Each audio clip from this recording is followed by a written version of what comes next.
Beto, qual que é, na sua avaliação, o impacto dessa taxação anunciada? Bem, tivemos 50% sobre o Brasil, a gente vai ter tempo de falar um pouco sobre isso logo mais. 30% México, 30% União Europeia, tivemos outros países também recebendo notificação, Japão, entre tantos outros que integraram aquela primeira lista de avisos, né, com relação à taxação. Qual que é a possibilidade, nesse sentido, do mundo acabar reagindo de uma forma um pouco mais coordenada aos Estados Unidos? Se você acha que existe essa possibilidade? E qual que é o impacto disso para o mercado interno norte-americano, né? Que parece, vou taxando, mas só no caso do Brasil significa café mais caro, suco de laranja mais caro, né? Ovos mais caros para o produtor, para o consumidor norte-americano. O café da manhã já vai sair mais caro do americano médio, né? Sua pergunta é perfeita, Léo. Assim como a Nathalie comentava do Mercosul, o que o Trump está fazendo é jogando o mundo nos braços do Xi Jinping, em linhas gerais, né? Então, além do Mercosul, União Europeia, um acordo que está há 20 anos demorando, depois da taxação de 50% para o Brasil num dia, 2 dias depois 30% para a União Europeia, o que ele está fazendo é estimular que esse acordo saia. A mesma coisa, por exemplo, com a Rota da Seda, né? O Brasil ficou numa posição, digamos assim, distante, conseguiu, depois de muita negociação, mostrar para a China que se o Brasil entrasse na nova Rota da Seda, que é o grande projeto econômico da China, não é o BRICS, é a nova Rota da Seda. O Brasil falou, a gente vai manter uma equidistância para não melindrar os Estados Unidos. Isso foi público, né? A diplomacia brasileira deixou-se saber isso. Agora, você começa, como o Brasil, a pensar, será que não vale a pena? Do jeito que o Trump está indo, daqui a pouco a gente vai ver Coreia e Japão entrando na nova Rota da Seda. E os BRICS crescendo e se fortalecendo. Então, no curto prazo, os Estados Unidos é uma potência e quem está sentado na cadeira da casa tem muita força. Então, a gente não percebe muito esse efeito. Mas, no médio e longo prazo, eu acho que não só para o consumidor norte-americano, que vai ter o seu café da manhã mais caro, o custo dos produtos mais caros, mas para a economia norte-americana como um todo, pode ser um grande problema, porque, Léo, imagine você um empresário exportador, como os que estão com os containers cheios de pescado que estava indo para os Estados Unidos e teve que segurar. Se você fica numa situação dessa, vamos empatizar com esse empresário. O que você vai pensar daqui para frente? Eu vou pensar em colocar meu produto em qualquer outro lugar que nos Estados Unidos. Por quê? Porque eu não vou querer passar por uma situação dessa do dia para a noite de novo.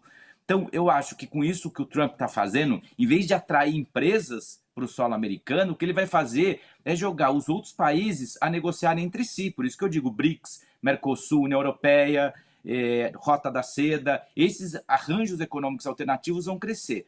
Agora, um último elemento, o modelo de negociação do Trump, né, o tal do taco, Trump always check out, né, Trump sempre volta atrás. Então, vamos ver como que vão variar essas tarifas, se ele volta a diminuir ou não. Mas, independente disso, Léo, o que a gente está vendo botaram uma pistola na mão do chimpanzé. Cada dia ele dispara para um que tem que abaixar a cabeça para não ver se a bala não pega. Anteontem foi o Brasil, ontem o Canadá, hoje a União Europeia e o México. E assim vai. Isso é o que a gente tem que enfrentar daqui para frente, essa temporada sombria com um camarada louco, psicopata no poder. Enquanto isso, Putin, Xi Jinping sorri. Aliás, só fazer uma pergunta. Nathalie ou Nathalie? Nathalie. Desculpa. Então, é bom fazer a pergunta assim, perdão pelo acento errado no seu nome. Falando com relação à questão de como tentar entender a reação interna nos Estados Unidos, né? O Trump está usando tarifas como mecanismo de política global, né? Distribuindo a torta e direito. Você vai ver, junto a apoiadores dele, nos Estados Unidos ou fora dos Estados Unidos, estão falando, nossa, isso é genial, ele está pressionando o mundo através do poder econômico norte-americano, está forçando os parceiros comerciais a renegociar. Só que o que a gente tem visto até agora é imposição de tarifa e não necessariamente acordos comerciais, né? No final das contas, ele está sendo, na verdade, um punitivista comercial, né, distribuindo punições, ou ele realmente está tendo sucesso com a organização e a costura de acordos? Porque ao final e ao cabo, o ideal seria criar soluções que fossem boas para ambas as partes. E no caso da China, antes que algum desavisado coloque, tem muita gente que aponta que houve exatamente um Trump tackle, né? Chickens out, né? Acabou se acovardando, porque a China, ele gritou truco, a China 6, ele 9, a China 12 marreco, né? Então, e acabou impondo para ele uma derrota que ele teve. Ele falou, não vou negociar, acabou negociando de uma forma nos termos bastante próximos do que a China estava defendendo, né? Eu acho que o que a gente vê com relação a como o Donald Trump usa as tarifas, né? Acho que a primeira coisa que a gente precisa ter em mente é que ele realmente entende a aplicação de tarifas como uma forma de tentar impor a sua vontade, né? Então, ele vê que os Estados Unidos têm uma posição central no sistema econômico internacional e, na concepção dele de mundo, os Estados Unidos não têm tido os benefícios, talvez, que ele poderia ter por conta dessa posição, uma vez que outros estados detêm superávit, uma vez que outros estados não atendem os interesses americanos, né, e ele entende que isso é importante, ainda mais num contexto de ascensão de outros atores, né, no cenário internacional, como a própria China. E aí ele usa essas tarifas para tentar impor nesses outros atores a vontade, não necessariamente americana, né, mas a vontade do Donald Trump com relação à política econômica e à política internacional. Então, ele tem usado realmente essas tarifas como um instrumento de poder e até mesmo como sanção, como é no caso brasileiro. Não é uma sanção clássica, mas ele basicamente está impondo 50% de tarifas no Brasil por conta de discordâncias político-ideológicas relacionadas ao julgamento do Bolsonaro, mas também a questão das big techs. Então, tentando ali, né, e aí ele usa isso para tentar influenciar politicamente o Brasil. E aí, a visão que o Donald Trump tem, né, de como fazer política é uma visão bastante limitada, no sentido de que ele não propõe necessariamente acordos, né? Ele propõe a imposição da sua vontade a esses atores. Basicamente, o que ele diz, eu estou impondo essas tarifas para chamar vocês para negociarem, mas se vocês não aceitarem o que eu estou impondo, sem nenhum tipo de contrapartida norte-americana, eu vou piorar essa tarifa, eu vou fazer outra coisa muito pior, né? Algo até que a gente viu ele fazendo um pouco com o Irã, né? O Irã na mesa de negociação, não foi uma tarifa comercial, né? Mas o Irã na mesa de negociação com os Estados Unidos, e depois a gente descobre que os Estados Unidos estavam o tempo todo coordenando junto com Israel para atacar o programa nuclear iraniano, enquanto estava ali negociando. Então ele usa a política comercial como uma política de poder e muito nessa lógica de imposição.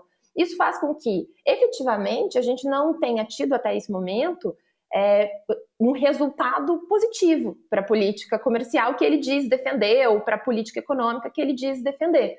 Porque essas tarifas são impostas, se começa a levantar dentro do cenário doméstico os problemas que elas vão trazer, e isso muitas vezes começa a afetar atores importantes da base do Donald Trump, seja os eleitores de um modo geral, né, principalmente vinculados ao MAGA, mas também aqueles empresários que financiaram a sua campanha. E conforme esses atores vão se manifestando de forma contrária à imposição dessas tarifas para mercados, né, que são ali estratégicos para esses atores, eles então começam a pressionar o governo do Donald Trump e ele acaba voltando atrás, seja pausando, seja deixando as coisas meio que seguirem um fluxo, quase que sendo esquecidas, né? Então hoje a gente está falando dessas tarifas, aí talvez daqui 2 semanas, isso já ninguém nem mais lembra que isso aconteceu. Isso está resultando num resultado bastante pouco efetivo por parte dessa política, uma vez que daqueles países que foram tarifados em abril, no dia da libertação, como ele chamou, que ele disse que ele traria 90 acordos para os Estados Unidos, na verdade a gente teve 2 ou 3 acordos, né? E muitos dos países até que negociam com o Trump não podem confiar, porque ele não tem se mostrado como um ator confiável na mesa de negociação, porque alguns estados negociam com ele, chegam a um acordo, fazem concessões importantes e depois eles são novamente sobretaxados, como é o caso do Canadá, do próprio México, né, que já tinham um tipo de negociação em andamento e agora são novamente sobretaxados, principalmente a partir dessa desculpa não só da questão comercial, mas também da questão do tráfico de fentanil, né, e como se eles pudessem sozinhos, ou como se fosse somente culpa desses atores, o problema que os Estados Unidos enfrentam nesse momento com relação às drogas e com relação principalmente à entrada de fentanil no mercado americano.